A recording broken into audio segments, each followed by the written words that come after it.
All right, guys, before we jump right into the course fully, there are a few things I'd like you all to know about how to access the resources you need to follow through this course. This is the fully built website that we're going to build from scratch again. And then I'm going to share the link to this website so you can go through it and feel the interaction and just have a feel of what you're going to learn. All right. Also, I'm going to share the preview link. So this is the preview link. The preview link is where you get to have access to all of the different components put together to build this site right inside of Webflow Designer. So if you come right here, you can actually click into any of the elements and then make changes right into it. Note that the changes you make right here will not be saved, all right? But this right here is to give you a feel of what you're going to do, all right? So you can actually go into this, make changes, scroll down, and then, just get to interact with it. You can come right here to where we have the navigator to see how all of the pages and sections have been structured. And this is just going to give you an insight into what you will be learning, all right? Lastly, you're going to get access to the designs in Figma, so make sure to check that out. All of these links is going to be included in the description below, so you can access that and use that to follow throughout the course. All right, that'll be all. I'll see you in the next lesson. Before we get started, there are a few fundamental things you need to take note of, one of which is the box model.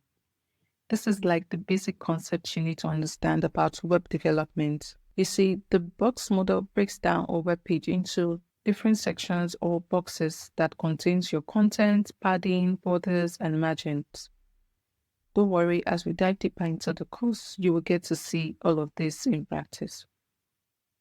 Another thing you should also consider when talking about the box model is responsiveness, and that is how your design will be rendered on different devices and screen sizes, like the MacBook Pro, Windows Tab, Windows Laptop, mobile, tablet, and the rest. It is important to make sure that your design looks good and functions well on all types of devices, from the large desktop screen size to the small mobile phone, all right? And so when we look at the box model guide right here, you see something that looks like this. Okay, what does this mean? These are different screen sizes from the standard 1440 pixel, so the highest and breakpoint, which is 3840 in this case. Of course, there are other screen sizes that are smaller to 1440. We have the MacBook Air, which is 1280, TV size, which is 1280. But of course, the reason why I was sticking to 1440 pixel is because it's like the optimal screen size, all right? It is not too small. It is not too big. It is just perfect. And it's like the standard page used to display your designs. And so if you look at this page right here, you can see that there are different colors of boxes.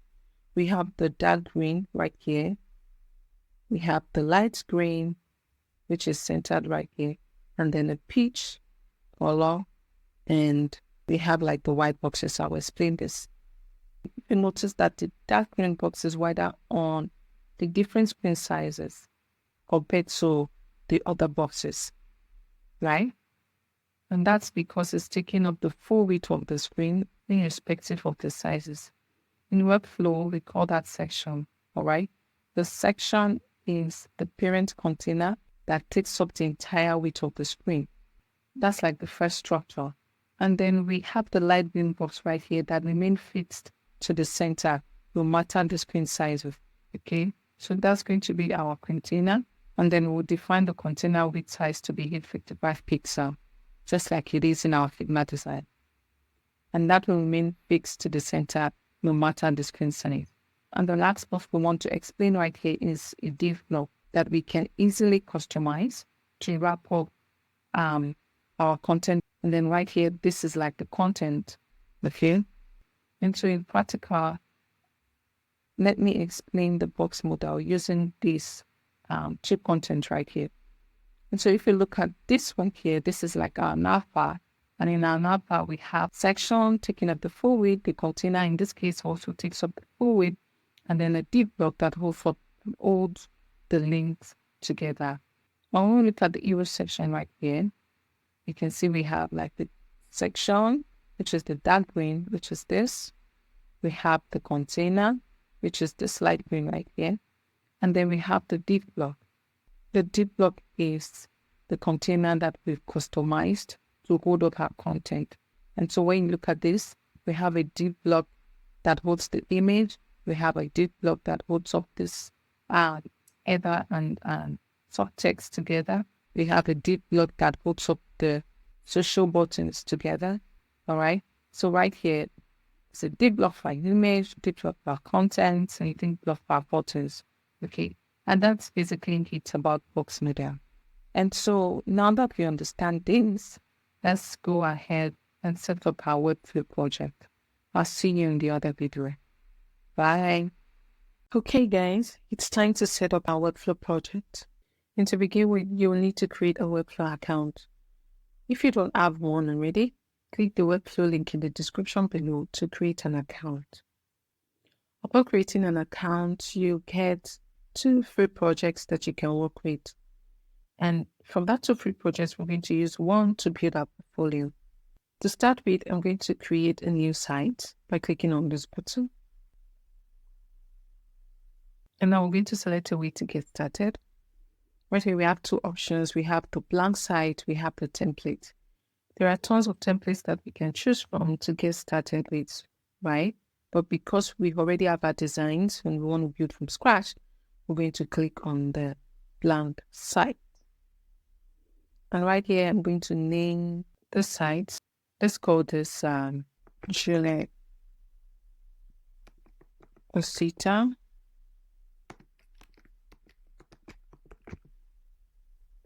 for designer portfolio. All right. So I'm going to click create site to create our site. Now our site is loading. Let's wait for it to load. And here we have it. We have our blank new site. We have our body, which is like the topmost parent container that holds up all of the boxes of content that we're going to be adding, all of the layouts and every other designs that we're going to be adding.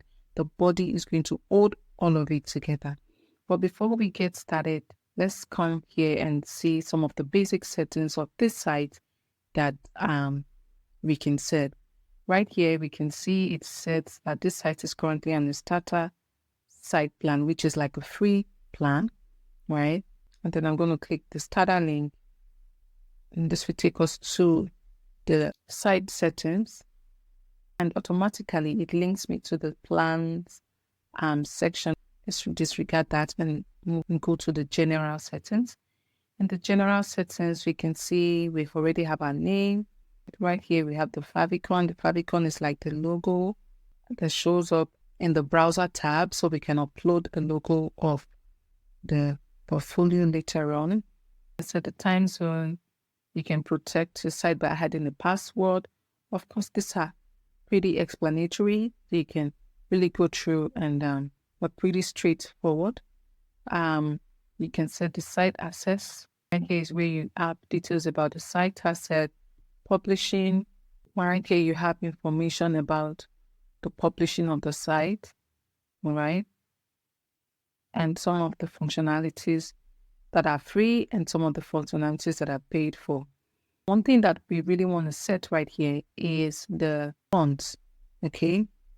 In our designs, we use 2 types of fonts. We use one font for the headings and we use another for the body text. We use Quado for the headings and we use Railway for the body text. We're going to add those 2 texts right here in the font section. We can do this in different ways. We can just select from Google Fonts or upload a custom font or add Adobe fonts by using an API key for this site. Okay, but right here we're going to select Google Fonts. I'm going to say Quanto,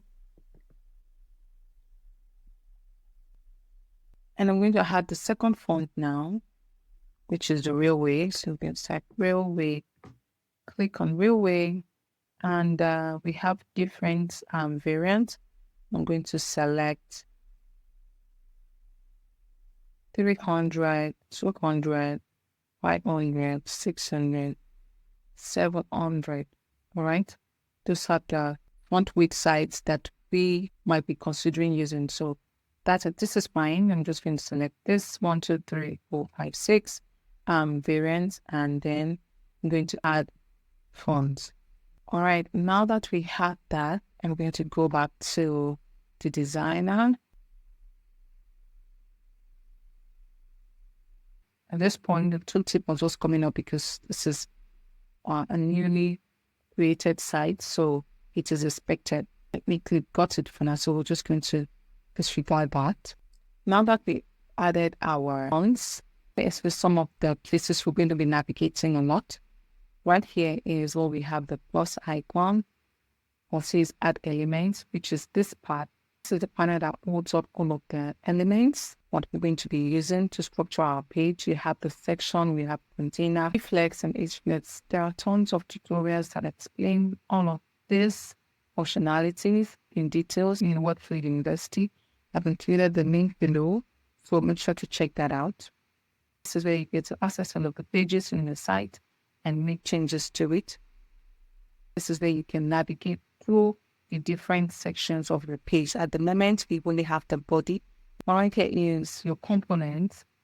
This part of the site holds up all of the components. Let's say, for example, if I put in the navigation name, we'll make it a component. We're going to be able to access it right from this panel. And then we have the asset panel. Asset panels where images, icons, and everything is going to be saved. All right. Right now we have what I said to upload that asset. We just have to click this upload button to, upload assets into this page. All right, that's pretty much it for now. In the next video, we're going to build our navigation bar. So I'll see you there.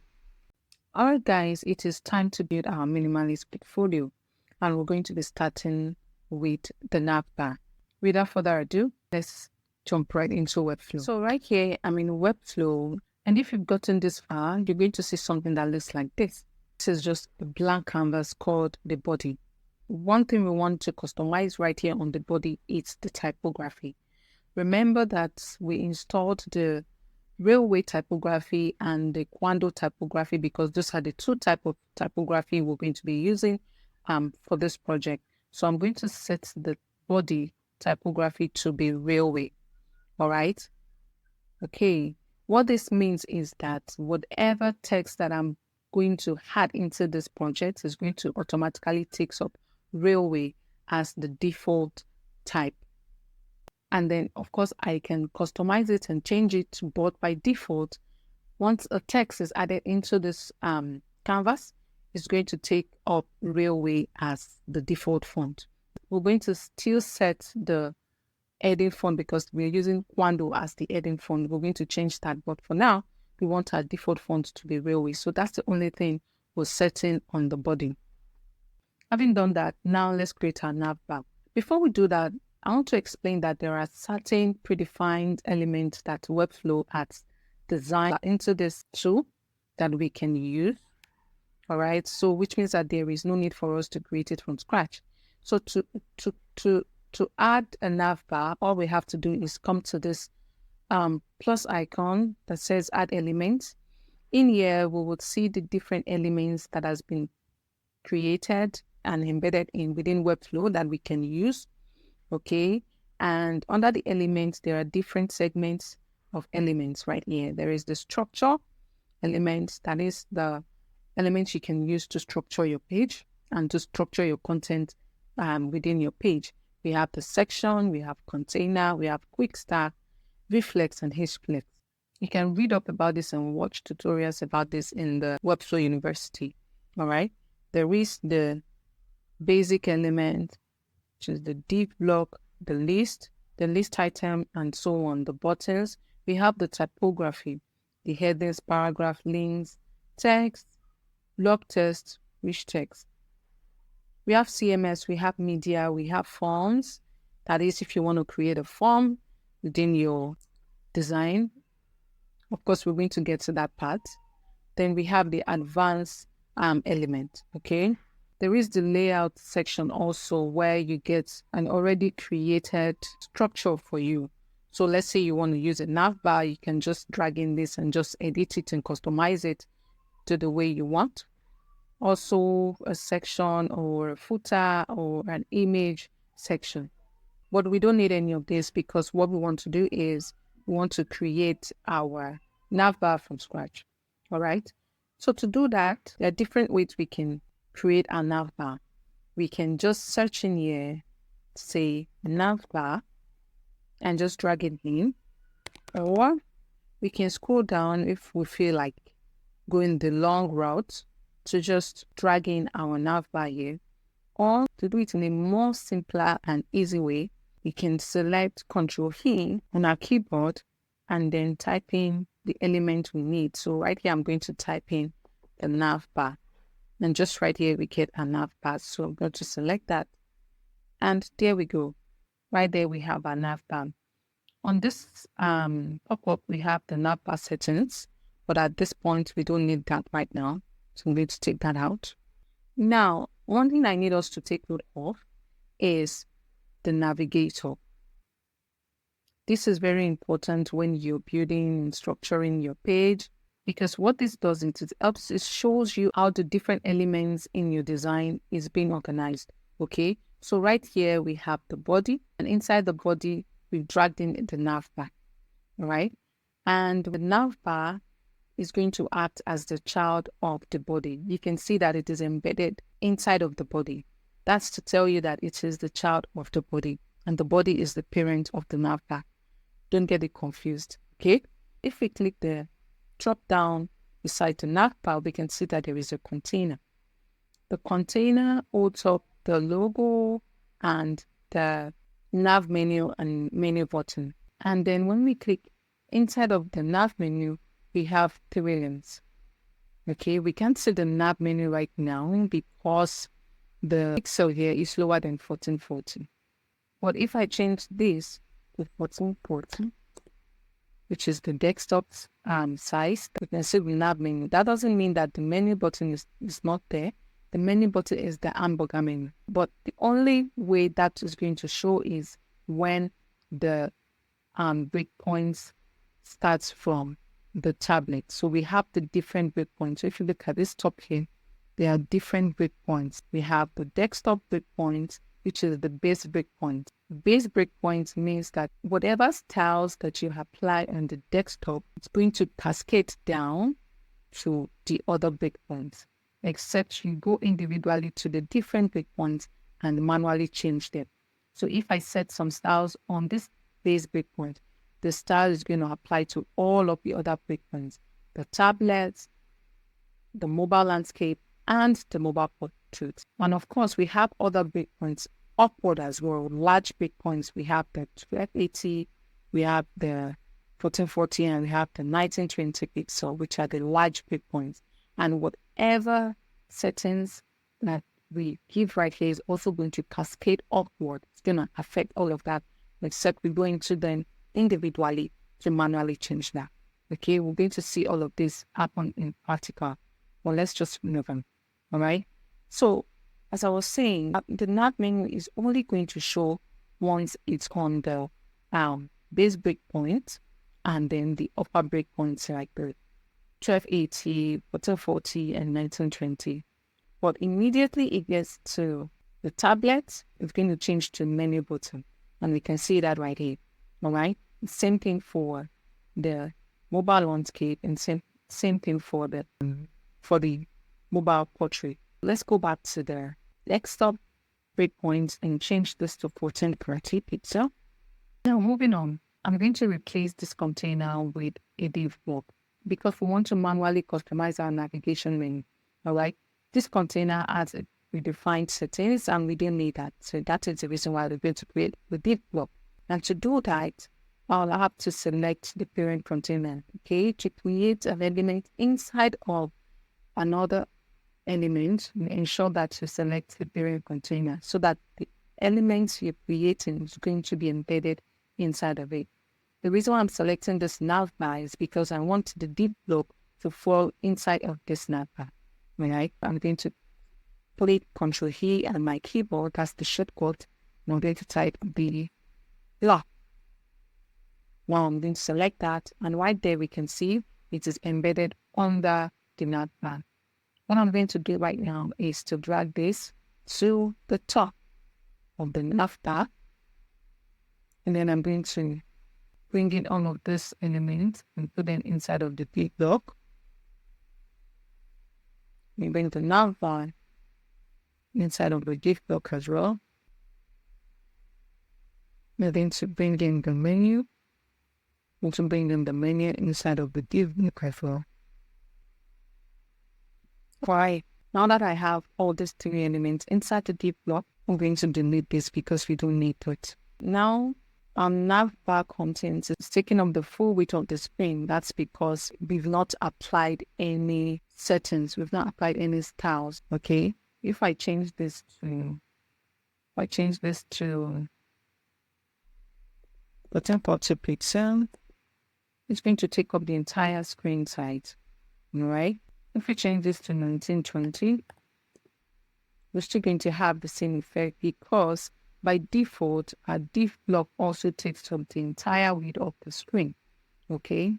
And we're going to apply some settings to it. To do that, let's change this back to 1440.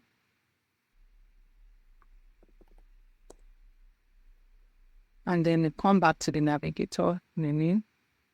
Select the div block. You can select the div block from here or right from the bottom right here. This is also the navigator. So I'm going to click the div block right here. You're going to set the width to 100%. What does this mean? I'm going to explain in a bit.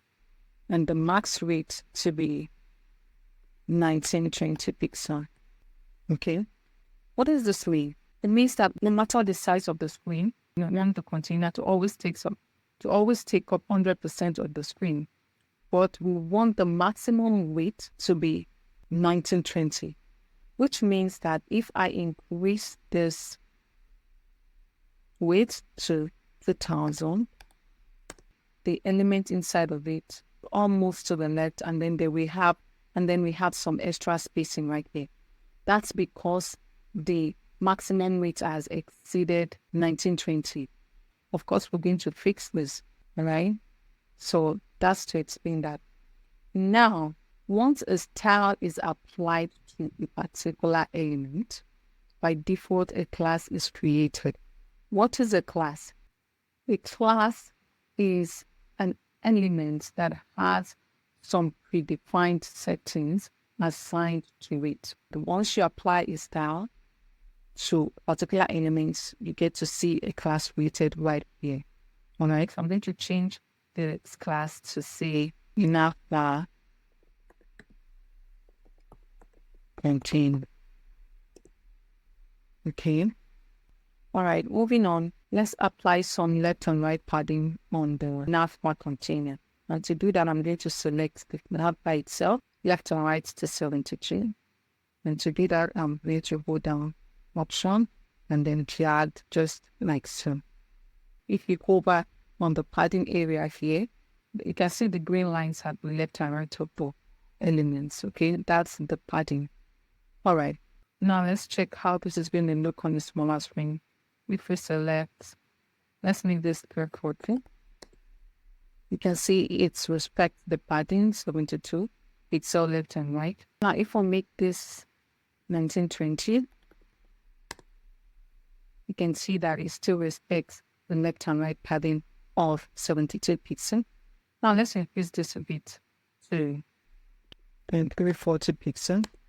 You can see that the element is not properly aligned, although the pattern is still there, because if we hover over it, you can see the green lines indicating that there is a padding left and right at 73. But the reason why the element is not skewed to the center is because we've initially set the maximum width for the navigation container should be 1920. All right, here the screen size is above that, so it's not going to respect it. The padding does not matter like here. To fix that, what we have to do is select the navigation container. We select the navigation container. And while that is selected, we'll come right here. It says center element horizontally requires a fixed width. Because we've set a fixed width, then we'll need to center the element. And to do that, we just have to click right here. And there we go. Our element is now centered appropriately.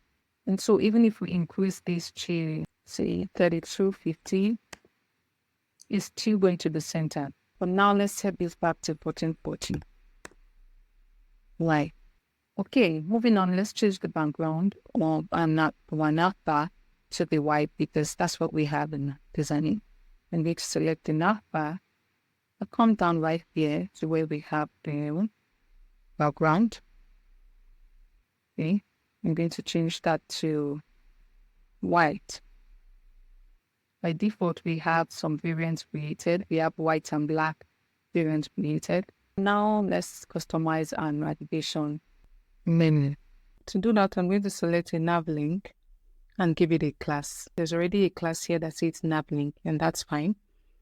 We can use that. In the Figma page where we have our design, we can see that the font size for our menu is 18 pixel, then semi-bold. Also, the spacing is auto, all right, and the color is black. Right here, we can see that the typography is already set to 14 pixel. Height is 20. I think it's fine. We will just leave it as that. Then we can choose the black color right here and then set this to semi-bold. Okay, right. I'll select the about link and apply that class to it. And you can see as we apply the class to the about link, it automatically takes up all of the properties that was assigned to the class nav link. Does that make sense? Right. So I'm going to do the same for contact link and apply the style nav link. Yeah, there we go. Now the next thing we want to do is check the padding around the nav links. All right. Okay, we have 16 padding left and right, and then top and bottom also as a 16 pixel padding. So I'm going to apply that to our nav link. So right here it's 20, 20. I'm going to give it padding of 16. Now to do this all around, I'm just going to hold down Shift on my keyboard.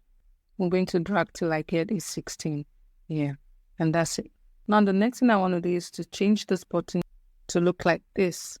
All right, it has a background color of this color, not purely black. So I'll copy that, and then a border radius of 12 pixel, and then the text inside of it has a weight of extra bold. So now I'm going to select the contact link and apply the background color tool. All right here where you see a background, you click the color button and then you drop the background right here. So now if I click enter, you'd see something is going to happen. Let's take a look. You can see that immediately I added the color to contact.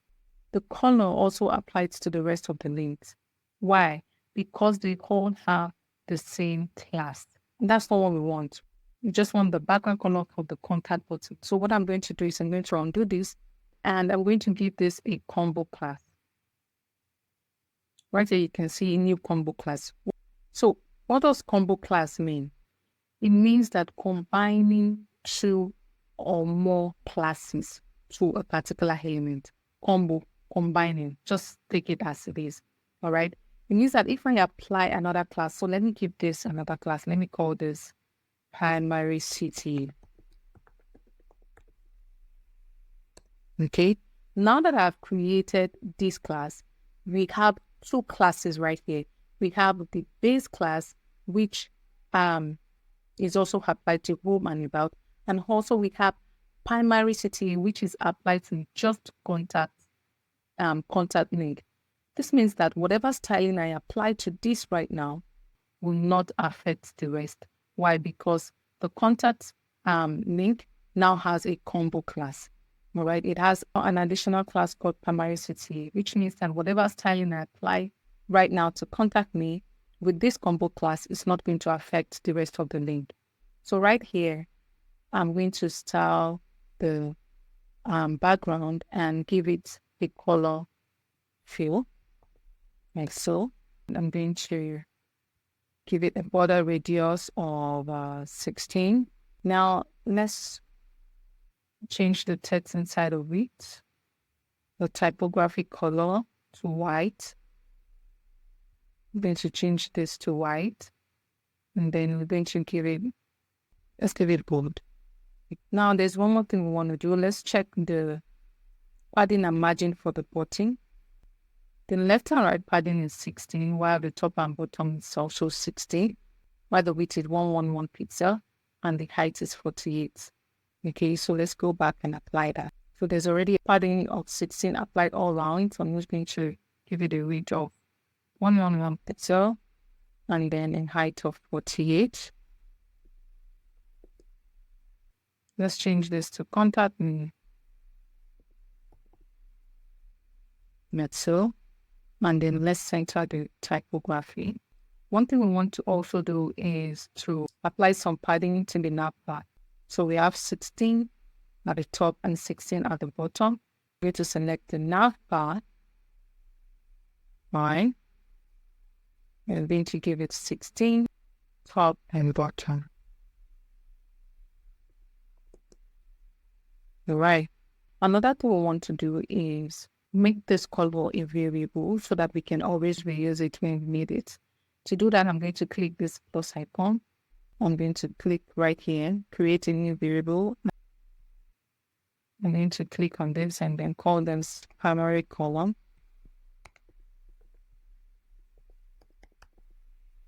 And then I'm going to save. Now we have that color. And then I can always put that color and reuse it anywhere else on the page. Now moving on, let's add our logo. To do that, I'm going to come right here to the asset panel where you see asset. I'll click J or shortcut to open up the asset panel. And then I'm going to upload all of the assets that we're going to be using in this project. All right, guys, now I've uploaded all of the assets we're going to be using. Next thing I want to do is drag in a logo. So right here, I'm just going to drag in the logo and drop it inside of the brand. So I'm just going to cancel this. One other thing that I want to do is sort of adjust this button because it looks weird. I think the spacing at the bottom is really too small compared to the top. So I'm going to remove the height. To do that, I'm going to come here and reset the height to the normal size it was initially. So that looks pretty much fine. Now let's preview our navbar on a larger screen. I'm going to put in button photo right here and preview it. Okay. One thing to note here is that the logo is not properly centered and aligned with the rest of the elements, that is the button right here. So I'm going to make adjustments to this. Let's go back to the editing mode. Then let's keep this a top padding of 16. It's maybe 12. Or let's say here. I think it is fine now. Now let's preview it one more time. Right. I think it's much better now. Okay. That's going to be all for this video. In the next lesson, we're going to add an hover effect to the navbar. I'll see you there. All right, guys. Welcome once again. In the last lesson, we built out the navbar. In this lesson, we want to add a simple hover effect to it. To do that, I'm going to select the class navlink. Then right here where we have the drop-down arrow, I'm going to click it, and in the drop-down arrow, we have the different states for a button or a link. All right, we have the non-states, that's like the default state for the button, and then over states, the press state, focused states, focused keyboard, and visited. What we want to do is add an hover effect to it. So I'm going to select an hover state. Every state is a class, but with a different color. All right. So what I want to do right here is to change the color on hover. I'm going to scroll down to where we have the typography color. And then I'm going to change this to Let's detach the variable. Let's give it a color of this logo, this color that looks like a pink. Let's go select it from Figma and apply it to our overstate. Right there, I'm going to select the color. Interesting. Now I'm going to paste the color code right here. If you look right down here, you would see that the contrast ratio fails because it's not very visible on the white background. So what we want to do here is we might need to increase it a little bit so that the contrast ratio is going to pass.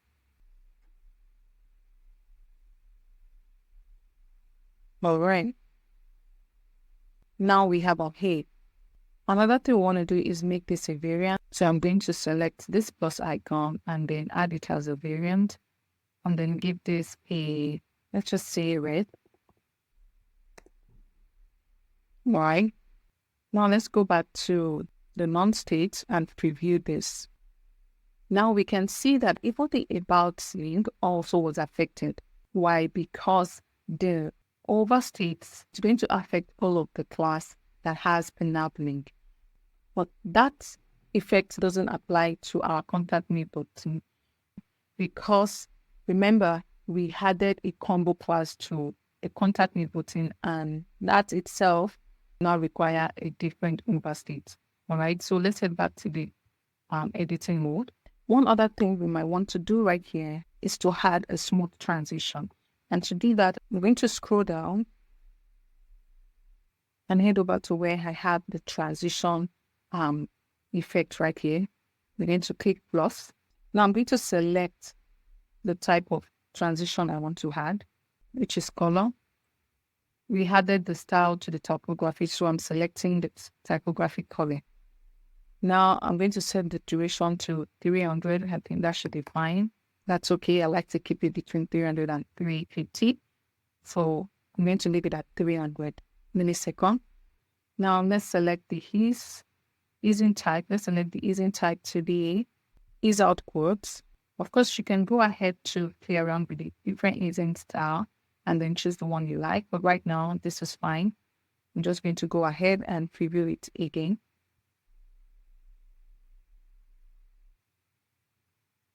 And right now we can see that there is a smooth transition when you hover on the button. That's cool. Now we want to add an hover effect to the primary button. To do that, I'm going to select the button. I'm going to click on this arrow, select the hover state. And then I'm going to head down to background color. Right here, I'm going to select this and change it to red and over. I'm going to go ahead to add a transition to this. Right here, it says switch to non-state to add a transition, which means that we are on overstate at the moment. To add a transition, we'll have to go back to the non-state. So I'm going to head on to the non-state right now. And then I'm going to add a new transition. To do that, I'm going to select the background color. Remember for the font, for the typography, we added the font color. But right here, we are adding transition to the background color. So I'm going to select the background color, give it a duration of 300 seconds, and then give it a ease out quad. All right. Now let's preview this. Let's preview this one more time. Let's see how it looks. All right. That's great. That's looking good. Okay, guys. Thank you for sticking to the end. This is going to be the end of this lesson. In the next lesson, we're going to make the navbar responsive. So I'll see you there. Bye. Responsiveness is one key concept that you need to understand in web development. Whether you're a designer or a developer watching this video right now, making your site responsive is something you want to know. And now we're going to make this navbar responsive. To do that, we're going to navigate to the tablet breakpoint and check Figma. Let's look at Figma to look at how our navbar looks. We say have the nav menu show navbar and then the padding. Let's check for the padding. We have left and left and right padding of 32 pixels. And then we have top and bottom padding of 48 pixels. All right, so let's go. We can see that on the tablet breakpoints, we have an hamburger menu, right? And that's not what we want. We want our menu to show on the tablet breakpoint. So to do that, what we're going to do is we click on the nav bar, going to head over to settings, all right? And then we're going to come right down here to menu icons for tablets below. The settings right here is showing that the menu icon, that is this menu icon, should show from tablet below. So what we're going to do is we're going to move this arrow, this slider down to mobile landscape. And now you can see that we now have our menu shown up now on the tablet, right? But when you come to the full landscape, there you're going to see the menu icon, and then for mobile portrait also you're going to see the menu icon. Let's go back to tablet and adjust our padding. So coming back to style, right here we have 72. That's because it's taking up the style from desktop. Remember that the style from desktop cascades down to the rest of the breakpoint. What we're going to do is going to make this 32 pixel. Okay. And then remember we have 48 pixel top and bottom, but we're going to leave it at 16 because it looks just fine. Reason being because the menus itself are already holding some padding. So if you look at this, it has the padding of top and bottom 16 already. All right. And so we're just going to leave it as that. Now moving on, let's head on to mobile landscape. We're going to change the left and right padding to 16. And to do that on both sides, let's hold down the Option key on Mac and Alt on Windows, then drag down. Correct. Right there.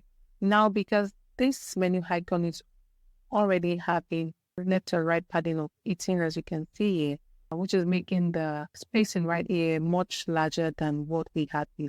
So what we're going to do is reduce this to 16. That's it, the menu icon. The padding within the menu icon to 16. Top and bottom 16 as well. And then we're going to remove the left. We're going to remove the right padding for this side of the menu icon. We're going to remove the right padding, making it 0. Okay, let's remove the padding from the logo. Well, it's 0. All right. That's not like it's for now. That's fine. One thing I want to do as well is to reduce the padding top and bottom because it's too big. So we're going to make it 8. And then let's bring this to 8 as well. Okay, good. That's better. Well, let's head on to mobile portrait, and that's fine. I don't think we need to do anything on that. Okay. All right, that looks good. The next thing we want to do is we want to change the menu icon, right? So I already have the menu icon downloaded, so I'm just going to place it right there. To do that, I'm going to click right there, just drag in the menu icon and then drop it inside here. Let's go down to the navigator and see where that icon falls into. It's on inside of the menu button, all right? So I'm just going to click on this icon and I'm going to delete that. Okay. Now let's go to the preview and see how this looks. Let's preview this and see how it looks. All right.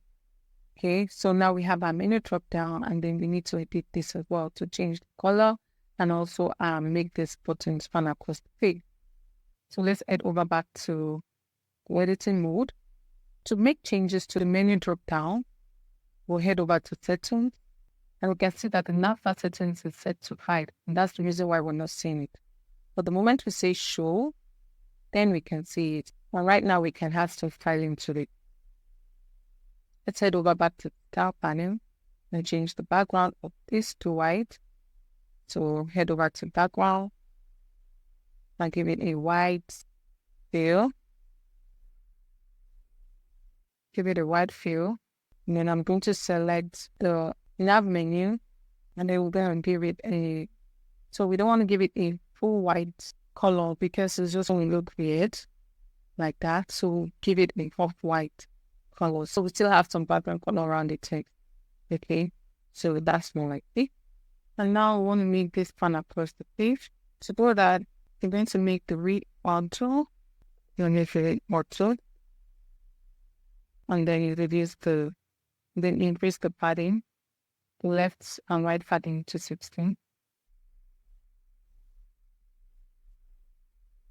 Let's make it 24. It will make it 32.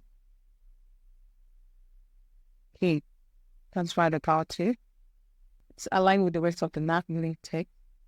And now another thing we want to do is give it a bottom margin of 32. Let's give it 32. Like so, and then here. Let's reduce the bottom margin right here to 16. Like so here. Let's go to the point. Now we 32 right here, and then we have 16 right there. Okay, that looks good. So now let's preview this.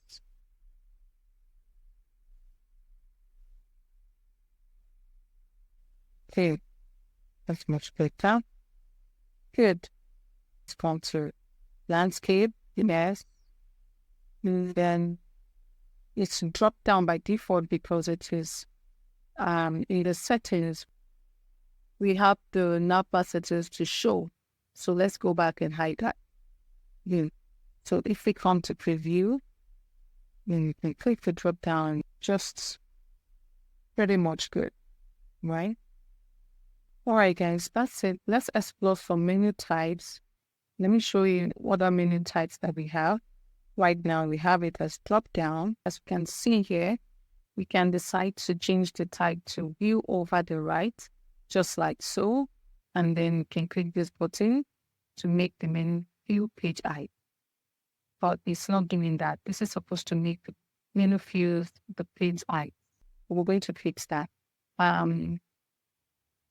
If you click on this and that doesn't work for you, another way you can make it fill up page height is to give it an height of 100% VA, like so. That's the viewport height. Okay, so when you give it 100% view age, it then fills up the height of the page. Okay, so that's one way to do that. But right now we don't want to fill up the height of the page. We don't want the navbar to show over to the right or to the left. We just want the drop down as it is. So we're going to head over back and change this to drop down and then unselect this, just like so. And now we're going to hide our menu and then head over back to the style panel. Let's head over back to desktop. Change this to 1440. Okay. Now, one thing I want to cover before we round off this lesson is the link. Okay. Right there, as you can see that all of this are new. It is their navigation. For you to edit navigation, that is add a link to this text right here such that when a visitor clicks on it, it takes them to a particular page in the site or a different site entirely. You have to come to the settings. One way to do that is come to the settings right here, click on the link, and then you head over to link settings, and then right here you can add the URL, and then you can set it to open in a new tab or just scroll down to a particular page in the site. And then this is for a page. We try to choose a page that this link is going to link to. Right now, we just have one page, which is all. And right here we have the page section, right? Each section with different sections within the page. Right now, this is a nav section. You're going to have a hero section. You're going to have project section. Those are different sections within one page. And you can decide to make a link, navigate straight down to a particular section within the page, right? And this is an email. You can decide to link to an email. And then this is a phone number, right? So these are different ways of setting a link, right? This is one way of doing links, that is come down to settings and then apply the URL or make the changes right here as need be, or you just click right down here, and then you can just make changes right from the drop down. Okay, that's about it, guys. In the next lesson, we're going to create our hero section. I'll see you there.